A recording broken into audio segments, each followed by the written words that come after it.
magaalii Gondar dirree waraanaa fakkaataa godina Shawaa Kaabatii fi Walloo Kaabaa keessattuu raayyaa ittisa biyyaatii fi milishoota faannoo liyyuu haayilii Amaaraa jidduutti walitti bu'insattu jira. Bakka hedduurraa akka gabaafamaa jirutti karaan cufamu manneen barumsaa dhaabbachuu. Akkasumallee yeroo kanatti naannoo Amaaraa keessatti fincilli waliigalaa yaamamuutu gabaafamaa jira. Gara biraatiin ammoo gara Shawaa Kaabaa lafa Dabra Siinaa jedhamtutti warra Oromoo godina Kamisee gara Finfinnee himalaa jiranii konkolaataa irraa buusanii nama hedduu fixan odeeffannoo jettullee dhufaa jirti. Gara biraatiin ammoo naannoo Amaaraa keessatti bakka hedduutti walgahiitu gaggeeffamaa jira. Walgahiin gaggeeffamaa jiru kun haala naannoo keessatti rakkoo dhalachaa jiru kana warra rakkoo uume faannoo milishaa humna addaa wajjin mari'achuu fi akka ta'etu gabaafamaa jira. Gara biraatiin akkuma kalee gabaasnettu dhimmi naannoo Amaaraa harki kennirraa bahee jira. Mootummaan federaalii nu haa gargaaru warri jedhanii ka Amaaralleen walgayanii mari'achaa jiranii. Mootummaan federaalii komaand poostii labsii yeroo muddamsaa karaa paarlaamaatiin naannoo Amaaraa irratti labsuu deemaa jedhamee dubbatamaa jira. Gara Oromiyaa keessalleettu haali jiru ka ammaan tana rakkoon naannoo Amaaraa kun gara Oromiyaa dhufuu dandeettillee jedhamee jira. Walgahiin waraana bilisummaa Oromootii fi mootummaa Itoophiyaa jidduutti araara buusuu fi Tanzeeniyatti gaggeeffame sunillee milkaa'uu dhabuun duubattu Oromiyaa keessallee tokkorii dhalachuu danda'a jedhamee dubbatamaa jira. Finfinneef Asmara lachuu yeroo ammaan tana walgahii jajjaba harka qabanii Isaayyaas Afeworqii Abiy Ahmed halaalaa keellaa irratti biyyoonni ollaa ka harki dhimmi Itoophiyaa keessa galfatan harka baafadha eegii jedheen duubattu hariiroo Itoophiyaa wajjin qabu gamaggamuu fi mootummaa isaa aangawoota olaanoo wajjin marii irra jira jedhamee dubbatamaa jira. Humnoonni Eertiraa kan naannoo Amaaraa jiranilleen baqachuulleen gabaafamee jira. Naannoo Amaaraa keessatti waan hedduutu deemaa jira. Tigraayin weeraruu fi wanni jedhulleen hin jirti. Kan hundaa dursuun durattu magaalii Gondarii dirree waraanaa ka fakkaattu maaltu jira ka jedhu odeeffannoo tokko lama isin biraan hageennuti. Mee jalqaba viidiyoo haala Gondarii agarsiisu kana halaalluti.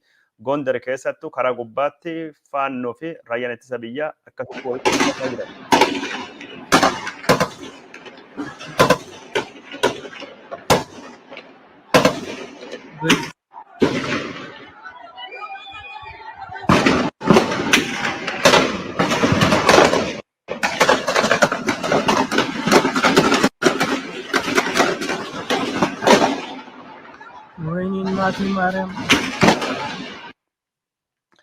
Kadhagayaa jirtanii yookaan ammoo kan viidiyoolee warra arguu dandeettanii fi argitanii kun lola Mogadishoo miti yookaan ammoo lola Bagdaadii yookaan ammoo lola Kaartuumettu tahee yookaan ammoo Adan Sanaa Yemenii miti.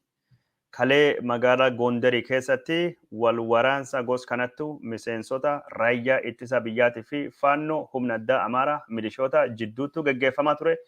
Waraanii kalee kunin magaalaa Gondar jidduu qixxee magaalaa handhuura magaalaa keessattu raayyaa ittisa irrattu faannoon dhukaasa bane.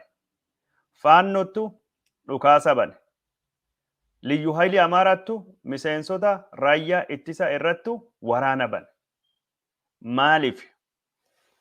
Waraani raayyaa ittisa biyyaa Arbeenyaa Masaafunt Xigaabuu jaarsi jedhamu Tigraan hin cabbixaatalleen jaarsi jedhu sun harka kinni kennatu karaa seeraatiin yookaan ammoo waraanis akka inni qawwee hiikkatu sani kabajsiisuuf dhufe kan ammoo nurraan dabartanii hin gootanii waraarii የኦነግ ሸኔ ሰራዊት ከተማችን ለቆ ይውጣ ወራርቱን ወራኒ አባዎ ሸኔ ወራና ብይ jechuudha magaala nu dhiisa baya biyya nu dhiisa baya odoo nu jirru reeffa keenya irraan tarkaanfattan malee faannoo qawwee hiikkachiistani milishaa Amaaraa qawwee hiikkachiiftani humna addaa Amaaraa qawwee hiikkachiiftani Masaafin Xigaabuu hin qabdani qawwee hiikkachiistani Tigraayin walii galtanii karaa oliitiin lafa walqaayitii humaraa isaaniif kennu deemtanii qawwee hiikkachiisuu dhuftanii jedhanii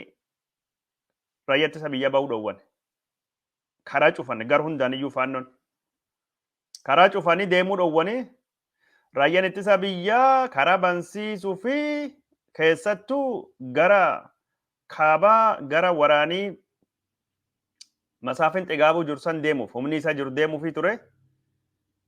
Magaalaa Gondarii keessattuu kalee lola gosa dhageettanii kan bananii raayyaan ittisa biyyaa himal isa bakkaan baasuu hin dandeenye waa tokko godhuu hin dandeenye.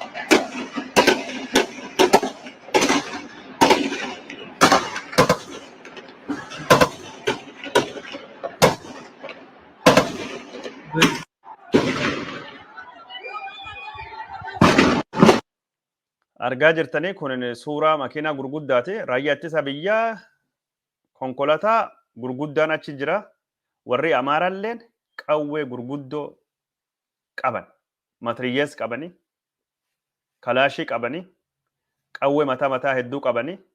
Kun raayyaa ittisa biyyaatii fi fannoo qofaa miti yookaan humna addaa qofaa miti. Ummati lafa cuftuu qawwee qaba. Ummanni Gondarii garii kun qawwee qabata. Ka gammoojjii cuftunu. Namni qawwee qabatan hundinuu koottaa Oneg shaneen ka dubartii Amaaraa ijjeesee gadaamesse keessa Wallaggaatti daa'ima buusu Oneg shaneettu isin weeraree jira. Lafa kana akka Tigraahii goone asittu Oneg shanee awwaalla. Oneg shanee warroonal hin qabraaቸዋለን. Gabbu እንጂ አይወጡም. Seenanii hin baanii jedhanii olola guddaa oofanii ummati qawwee qabatee gad bahee kalee magaalaa Gondarii keessattu Ardallee kalee galgalallee guyyaa deengaddallee ture wanni kun ammallee dubbachaa jirru waan deemaa jiru jechuudha. Haala gos kanaatiin dhukaasa gos kana bananii magaalaa Gondarii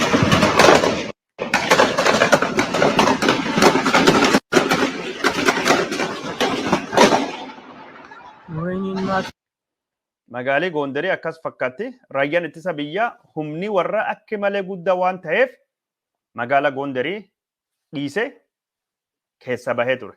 Duuba deebi'ee. Waan nama ajaa'ibu karaa duralleen, karaa duuballeen, karaa hundaanuu akka raayyaan ittisa biyya bahuu hin dandeenyu karaa cufanii turan. Karaa cufanii raayyaa ittisa biyyaa irratti waraan banan.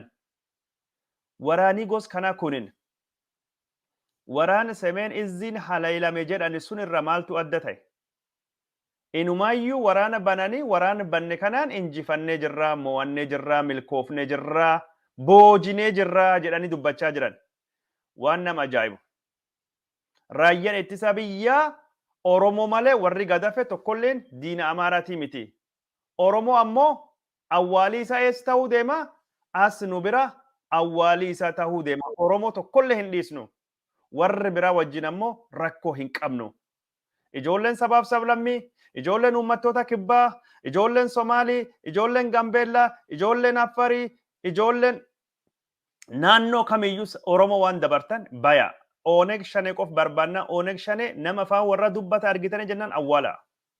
Kun awwaal warraati. Oneg shaneen waan akkasii gabaasanii dubbatanii oolanii naannoo keenya bilisoomsinee jirraa. Oneg shaneerraa magaalaa Gondarii to'anne Amaarii galata rabbi kunoo ofiin of bulchuutu jira jedhanii dubbatan. Maaliif waan kana haasawaa jira? Ani mootummaa deeggaree raayyaa ittisa biyyaa deeggaree qofa otoo hin taane yoo deeggarti naan jettanii jedha. Dhugaan jirtu maali? Maal akka fakkaattu odeeffannoo namni kenna akka inni beeku jibbiinsa habbeenya warri bir jira. Hagam tokko jibbiinsi warra Oromoo wajjin akka raayyaa ittisa biyyattu nu weeraree miti. Weerartuu Oneg shaneettu nu weerare. Kanaaf Oneg shanee balleessuu qabna. Oneg shanee rukutuu qabna. Baya Amaaraan jedhanii yaamicha gos kana godhan. Yaamicha gos kana dhiyeessan. Oneg shanee balleessuu qabna. Barbadeessuu qabna. Xalaanni kenna naannoo Amaaraa seenee hin bahuu kana. Gaaf Tigraahii weeraru. Gaaf Tigraay irratti duulu.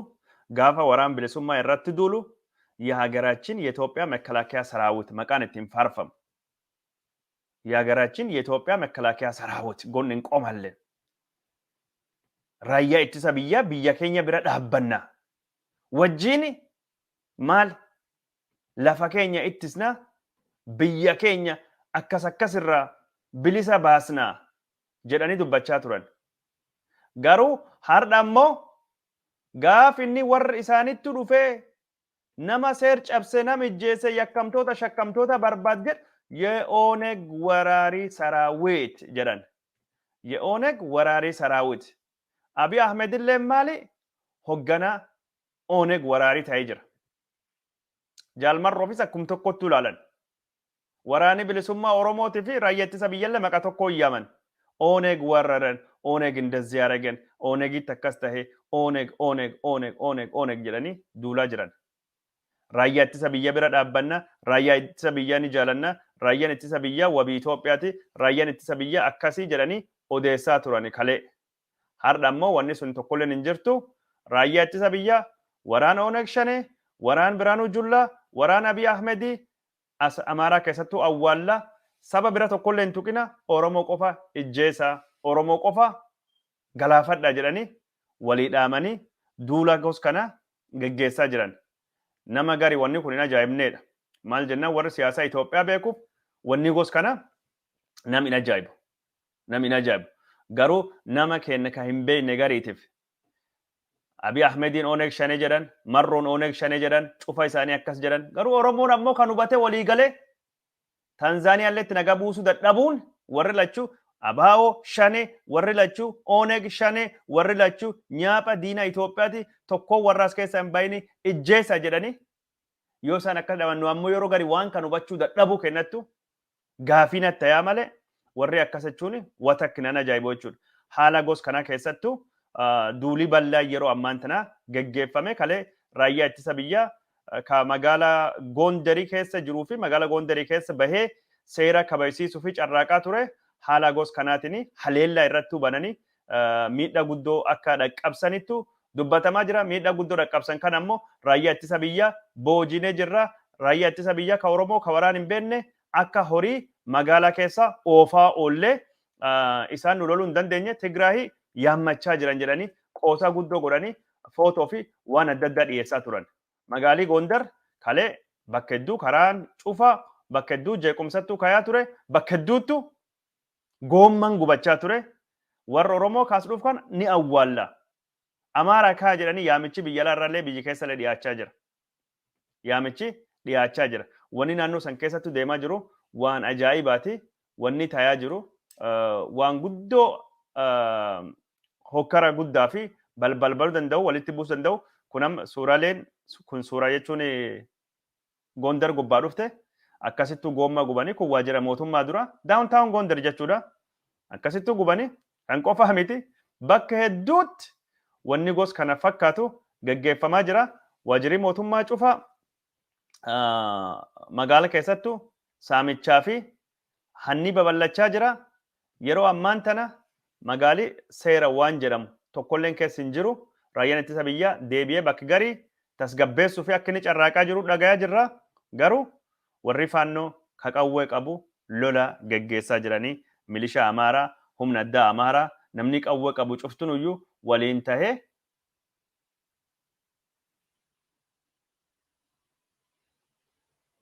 waliin tahanii akkasittu lolaa jiran. Akkasittu lolaa jiran. Cuftunu tokko taanii ejjannoo tokkoon lola geggeessaa jiran. Lola geggeessaa jiran.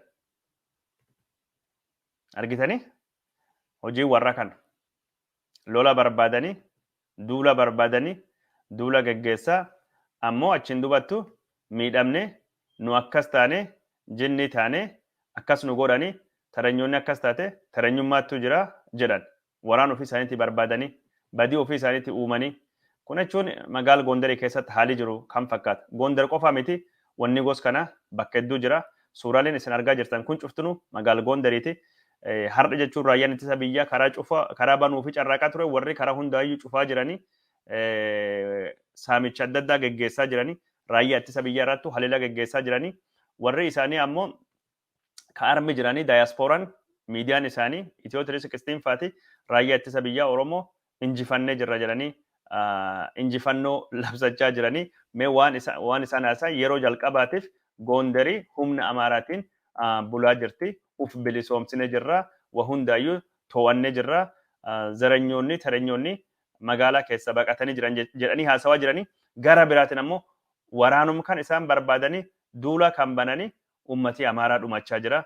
Ummatii Amaaraa ijjeefamee jira jedhanii haala gosa kanaatiin isaanumatti ololallee oofaa jechuudha. Isaanumatti dubbii barbaada, isaanuma wanni banaa garuu gaafa ammoo dubbiin hammaatte maal jedhan?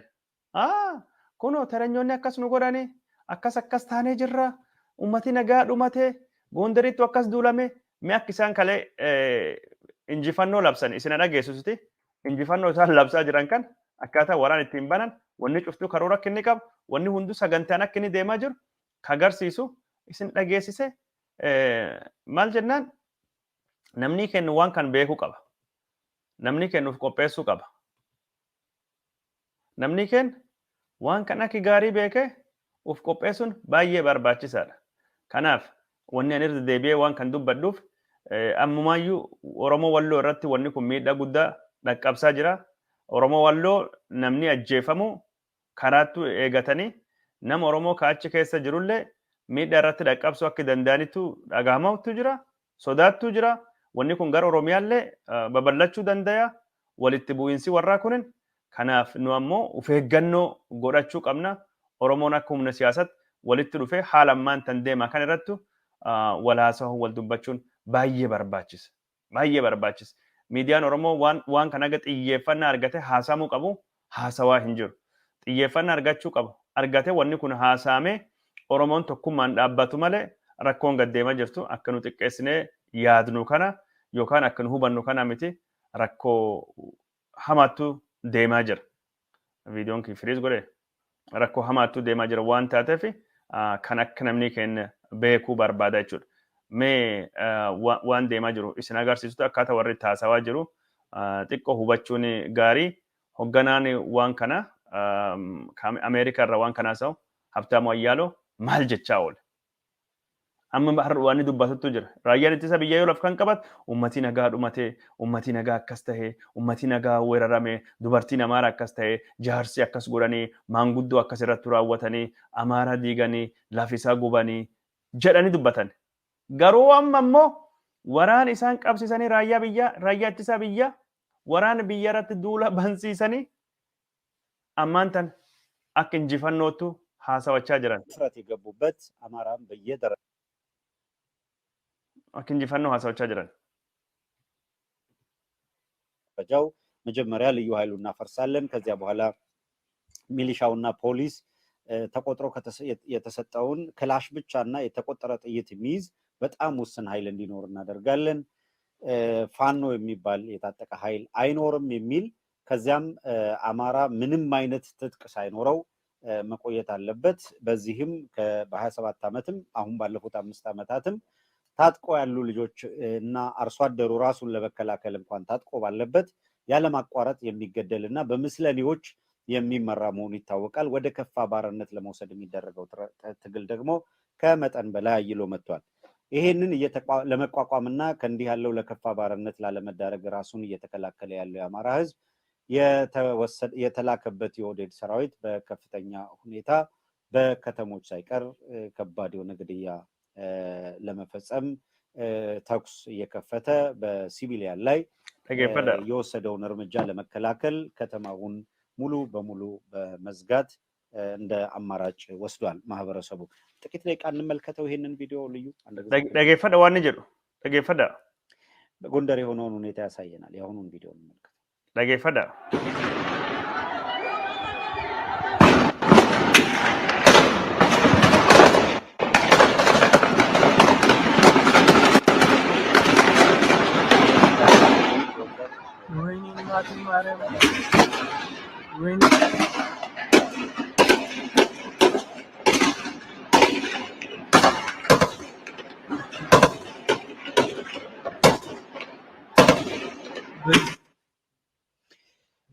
ሲቪሊያኑን ወጣቶቹን ወደ አደባባይ መውጣታቸው ጋር ተያይዞ የማህበረሰቡን አካላት በየዕለት ተዕለት እንቅስቃሴ ወደሚያደርጉትም ቢሆን ለማስፈራራትና ዛቻ ቅድም በመግለጫ ላይ እንደተገለጸው የአብይ አህመድ አገዛዝ ጥይት ወደ መተኮስ ነው የተሸጋገረው። ይሄንን ተከትሎ ማህበረሰቡን ከጥቃት ለመከላከል አሁንም ፋኖ፣ የአማራ ልዩ ኃይል እና ማህበረሰቡ አርሶ አደሩ በጋራ ወጥቶ ይሄንን የሚገለውን ሰራዊት ለመከላከል የሚችለውን ጥረት ካደረገ በኋላ ይሄ ገዳይ ሰራዊት ሙሉ በሙሉ ከተማውን ለቆ እንዲወጣ በማድረግ ማምሻውን ከተማዋ በአጠቃላይ ከሰራዊት እና ቤት ለቤት እየዞረ ከሚዘርፈው ኃይል ነፃ ለማድረግ የሚቻለውን ጥረት አድርገዋል። ጎንደር ማምሻውን ጥቂት ከጥይት ድምፅ እፎይታ አግኝታ በአካባቢው ሰው እየተዳደረ የፋኖም ልዩ ኃይልም የማህበረሰቡም አካላት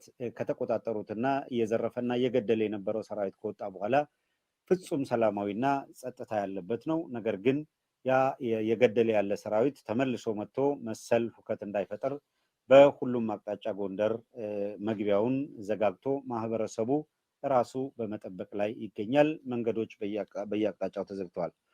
ወደ ኦኬ ዋን ከማለፍ ስንዳገሲሰተን ዋን ከወነ ስንዳገሰፍ ተቆፋ አክሳን ትዲየሳ ቱራን አክሳን ታሳዋን ራያ እትሳ ብያ ከአማራ እጄሱ አማራ ባሌሱ ኡመት ነጋ ይረ ዱፌ ዱካሳ በኔ ሚዳ ደቀብሴ መንረ ደሜ ዋን ነምኒ ቀቡ ዱለ ቆፋ ፊን ዱፍኔ አማራ እዮምሱ ፊ ዱፌ ወርቂ ማሊ ወኒ ቶኪናፍኔ ማን ነማ ኬስ ደሜ ብሬ ጩፋ ሳማ ቱሬ jedhanii haasawan jalqaba. Raayyaan ittisa biyya lafumaa kahee dargaggeessa Amaaraa gubbaa dhukaasuu jalqabe. Achiin duubatti du'i Amaaraa nu gahaa warri jedhe ijoollee warraa faannoo uummata maalii ta'anii liyyu haayiliin gurmaawanii duula godhaniin Goonder bilisoomsinee jira. Karaan cufamee jira.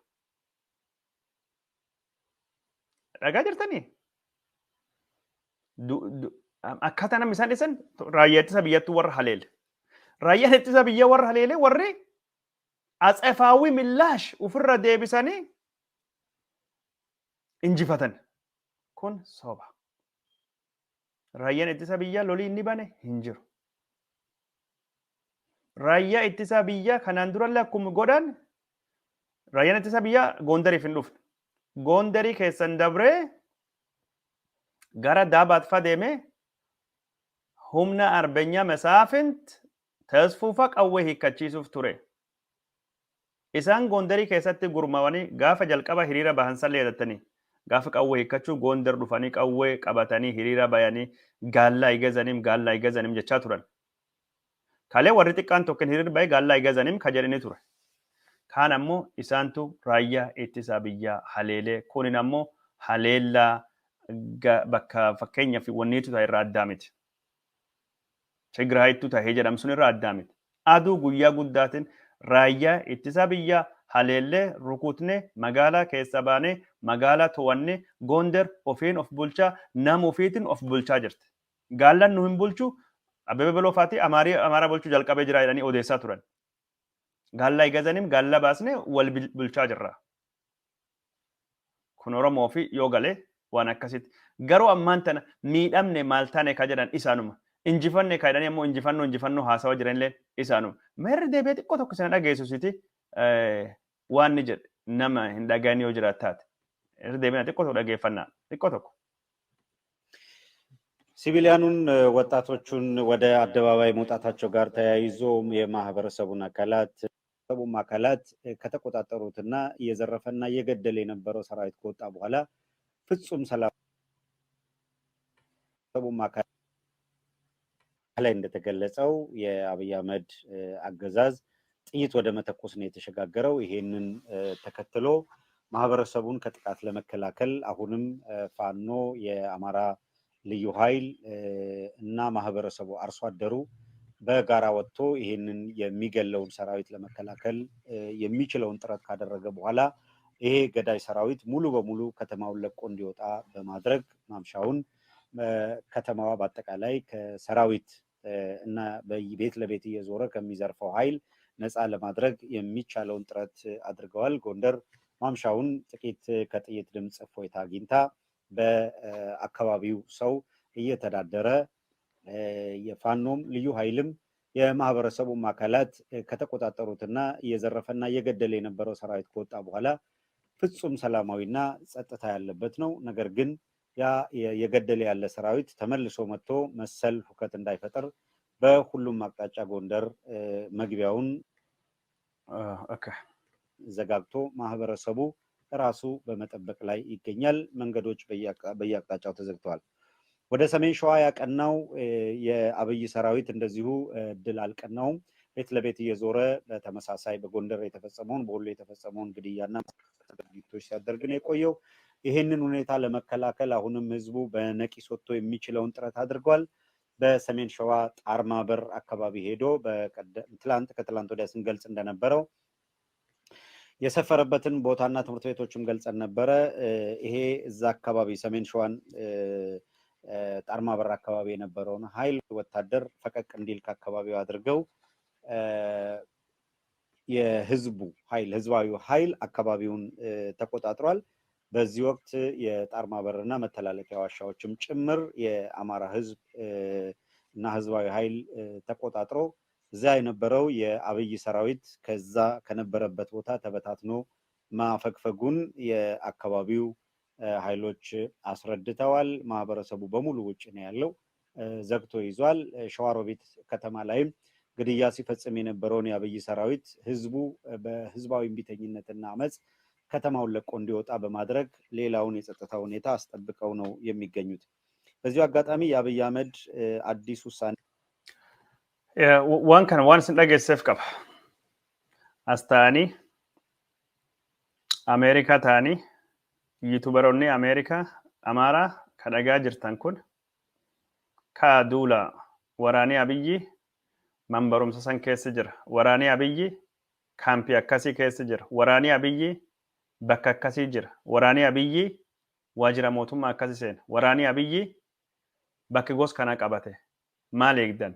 Lola duula jedhanii asii duulchisaa turan. Yoo ammoo rakkoon dhaqqabde, yoo badiin dhaqqabde, waraanni Abiyyi uummata nagaa ijjeesse. Uummata nagaa miidhe. Uummata nagaa irratti haleellaa geggeesse jedhanii akkanattuu gabaasan. Amma jechuun gootummaa dhiirummaa jedhanii waan isaan haasawatan dhageeffachaa jirtan. Injifannee jirra Gondar keessa baasnee Gondarii በአካባቢው ሰው እየተዳደረች ነው nama naannootiin nama maaraatiin bulaa jirti jedhan Shawaroobitiin illee akkasii jedhan Xaarmaa Barree illee goskanaa jedhan Debresiin illee goskanaa amma kun nama ofiitiin buluu namni ofii bulchuu dhabuu miti ka'a gaallan isinin bulchuu nama Oromoo dubbata yoo gartan cuftuu takka basaastuu gaallati kateranyooti raayyaan ittisa biyya nam biraa hin tuqina gaalla qofa ijjeessadhan bakki amma dubbachaa jirru kun inni bakki gari sochii waraana tokkollee bakki hin turre. Bakki gari bakki sochii waraanaa hin turre. Olola yaamanii olola godhanii yaamicha yaamanii Oromoon nu balcha Oromoo nu keessa baasa raayyaa ittisa biyya baasadhanii bakki hundattuu bifa organize taheen karaa cufanii raayyaan ittisa biyya akka baqachuullee bahuullee hin dandeenye humni dabalatallee akka hin gargaarre jedhanii ajjeesan. Gondar keessattuu kataa'e kana. Gondar keessattuu kataa'e kana ijjeesnee jirra, boojinee jirra, uf bilisoomsinee jirra, laftoowwannee jirra maali jedhanii dibbe dhawaa wacaa iyyaa jiran. Inumaayyuu moo'achuu qofa miti moo'achuu warra waan garsiisa jedhan cufaayyuu dhiyeessaa jiran. Moo'annee jirra, injifannee jirra jechuudhaan footoo garee karaayyaa ittisa biyyaa ka moo'anne jedhanillee garsiisaa jiran. Footoon sun dhugamoo dharaan waan deemne ilaallachuudha. Kanaaf wanni isaanii haalli ammaan tan isaan ittiin deemaa jiran kun kallattiin dubbii barbaachan raayyaa ittisa biyya irrattu waraan bananii raayyaa ittisa biyyaati mitammoo raayyaan ittisa biyya onekshanidha Oromootu ittiin deema waan jedhaniif waan sun yaadanii waraana gos kanaa godhaa jiran. Waraan gos kanaa banaa jiranii mee booji'amtoota suura isaan boojine jedhan በአጅሬ ጃኖ የተማረከ አብይ ጦር ይላኒ ምኒልክ ፋቲ ዋን ሳን ገርሰ ቱራን ኩናማር ቦጂያምቶታ ወራና ኦኔግ ሸኔ ከሳን ትንጀራኒ ካና ላላ ፎቶ ካና አካናቱ ቦጂኔ ተረኞኒ ወራን ኢምቤከኒ ተረኞኒ ሎል ኢምቤከኒ ተረኞታ ቦጂያ ጀራ ኮነኒ ሱራ ቦጂያምቶታ ለኒ ቪዲዮ ለኒ ጀራ ቪዲዮን ቶከኒ ካ ቦጂያምቶታ ጀራኒ ገርሲሰን maybe isin garsiisni mala. Kun jechuun warri nu boojine isaan jedhanii garsiisanii guyyaan isaan boojine jedhanii baasanii kalee baasan argaa jirtanii kun kalee boojine ka በአጅሬ ጃኖ ራ የተማረከ የአብይ ጦር jedhanii garsiisan. Guyyaan isaa meeqadhaaf guyyaan isaa argee ture.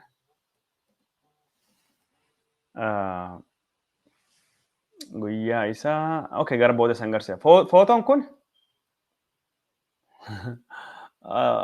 argitan jirtani footoon kun footoo Tigreetidha. Bara Disembarii 4 bara 2021 kun warra Tigraay nutti booji'ee jettee baaste footoo kan hunda hataa jiran. Arga mucaa kan laala foolisa kan laala gurbaa kana. Gurbaa kan laala ijisallee kallattii isaa laalan kanallee laala gara hin laalu. Amma footoo kan isin garsiisa laala. Hin gartanii gurbaa kan ijisaa, gurbaa kan fuulisa, footollee akkas to'ataa jiran. Viidiyoolleen komgos kana viidiyoo TDF nuttu booji'ee nuttu to'atee jedhanii viidiyoo TDF gabbaasan. Kan ammoo warri Tigraay yaagaraallee hanni dhiisaa, hanni homaa hin baasu, loladha malee jechaa turanii mee waan isaan jedhan kan warri Tigraay waan isaan jedhan isin agarsiisu hanni nam hin baasu footoo hin hatina yoo loltani akka dhiiraa lola malee. Isin loladha waan loltan nu garsiisa malee footoo kennin hatina jedhee gaafa dhiyoo Istaaliin Gabrasillaasee waan inni dubbattu isin garsiisa ture. Istaaliin Gabrasillaasee waan inni jedhe kanan dura isin garsiisa ture mammallee deebisee waan sun isin dubbisitu maal jennaan hanni footoo ka waan cufayyuu waanuma dubbatamaa tura. Warri kun hanni beek reeffi namaa hinatan, goota namaa hinatan, maqaa namaa hinatan, seena namaa hinatan, qabeenyi namaa hinatan, jaba namaa hinatan, beeka namaa hinatan, bareeda hinatan. Wanni warri hinan hin jiru. Seena warra seenaa hannaatidha. Akka dhiira taphatan. Garuu hanni maluman beekan. እንደምን አደራችሁ ጀድ ስታሊን የአማራ ሚዲያዎች ያለ ሀፍረት ፋኖ የመከላከያ ሰራዊት አባላትን በብዛት ማረከ እያሉ ከትግራይ ሚዲያዎች የአምና ምርኮኞች ቪዲዮዎችን እየቀነጨቡ እየለቀቁ ነው። ነውር እወቁ። ምርኮኛ አትስረቁ። የቲዲኤፍ ኮፒራይት አክብሩ። የሰው ወርቅ አያደምቅም። ይልቁንም ጁንታ ሐሺሽ እያጨሰ ነው። ደብረ ብርሃን ደረሰ ያሯሯጥን ስትሉ የነበረው አገር አሁን ከቲዲኤፍ ተሞክሮ ጠይቁ። የምጨሰው ሐሺሽ እናንተም ተጠቀሙና አደራችሁ ወጥሩ፣ አትሸሹ። በትግራይ ምድር ወልቃይት ጸገደ ላይ ማንኛውም የፋኖ ሽፍታ መደበቂያ እንዳታደርጉት። ሰሜን ሸዋ ላይ ግጠሙ። አርግተን ጅርተን ነውር ነው። ምርኮኞች አትስረቁ፣ ኮፒራይት አክብሩ። የሰው ወርቅ አያደምቅም። ፎቶ ኢሳን ፉደን ቪዲዮን ኢሳንለን ቪዲዮ ትግራይ ሚዲያ ሃውስ ጉባቱ ደርቤ የተማረኩት የአብይ ምርኮኞች ጀራኝ ደበርሰን ወርቁ ዋና ባጃይባት ወኒ ወሪ ጎርጭፍትኑ በራካና ወኒ ኢሳን ጎዳ ወኒ ኢሳን ጨንጭፍትኑ ዋን ማጃይባቲ ሃላጎስ ከናትኒ ጀዳኒ ሃላጎስ ከናትን ደበርሰን የቹ ሃላጎስ ከናትኒ ኦሎላፊ ኦፈቻ ጅረን wanni an kan garsiisuuf maaliif gootummaa qabaatanii akka dhiirallee lolanii namallee booji'ullee hin beekan. Ka boojine jedhan raayyaa ittisa biyya tokko as gubbaatti hin garsiifne malee miseensi raayyaa ittisa biyya tokko gara shawaa kaabaa kan keessattu boojine jedhanii foon namsanii gingilchaa godhan. Gingilchaa adoo qawwa tokkoon ijjeessanii maal qaba? Eegii inni duwelleen duubattu irra dhaabbatanii ka qabanii odoo qabanii nama wal booji'uun hin jira. Walitti bu'iinsi keessatti waraan keessatti namni hin booji'amu. Nama booji'amu ammoo seera waraanattu jira kan ittiin eegdu, kan ittiin qabdu.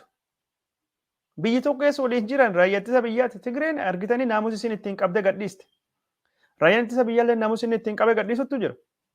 Warrileen naamusuun qabaachuu qaban. Tokkochi qaban gingilchaa godhanii gootummaa hin qabanii akka carraa ta'ee bakka daganittu duganii harka warra seenettu gingilchaa godhanii ijjeessanii bakki kanta footoo namaa hatan.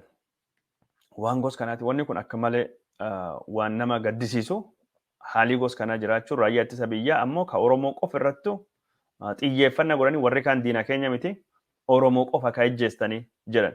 Bakka hedduutti wanni isaan akkas godhaa jiranii bakka waraanii hin jirrettidha. Bakka lolii hin jirrettidha. Bakka wanni tokkini hin geggeeffamnettidha. Haala gos kana keessatti warra Oromoo kan ittiin jiran irratti tarkaanfii fudhachaa jiran. Waan nama ajaa'ibu. Mee ሀብታሙ ዋን ጀደጋ ሙሉ በሙሉ የተሟላ በሚባል ደረጃ ጦርነት የከፋ ጦርነት እየተካሄደ ነው ያለው።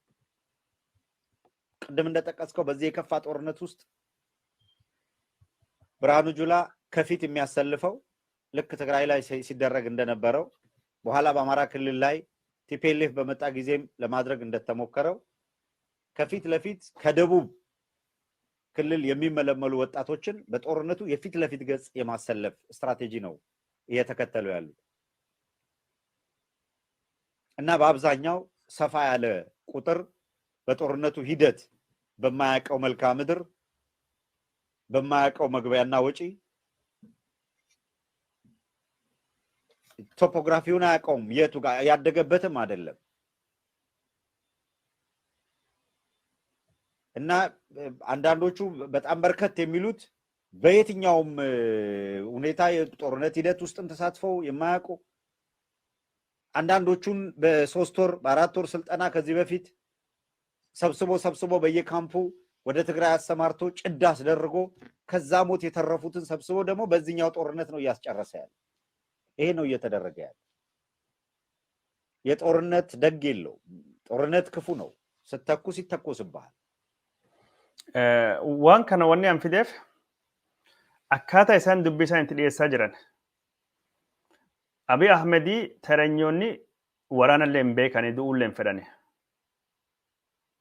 ummata sabaa fi sablammii ficcisaa jiranii ijoollee sidaama ficcisaa jiranii ijoollee hadiyaa ficcisaa jiranii hambaata ficcisaa jiranii ijoollee gaambeellaa ficcisaa jiranii benishaangul ficcisaa jiranii warra waraan tigraay irraa hafe terenyoonni lolallee hin beekani lolallee hin danda'ani nu loluu hin danda'ani tokkoffaa loluuyyuu hin beekani abeebeloo san dhageessa ture warra tigraay fidaa jiranii loluu hin beekani harkaan qaqqabaa jirra terenyoota tigraay kadhatanii warra tigraay qabatanii fidaa jiranii terenyoonni nuun loluu hin dandeenye jedhanii duulan ayye dandeetti terenyoota yookaan warra makalaakiyaa saraawutii maali abiyyi biraanuu julla galalchaa tuffataniiti garuu as keessatti wanni isaan jechaa jiranii sabaa fi sablammii bira oromoo irratti kaasuuf isin ficcisiisaa jiranii kaayoo isin hin ilaallanne biyya isin hin beekne lafa isin hin beeknettuu fidanii waraan kan keessatti maal isin godhanii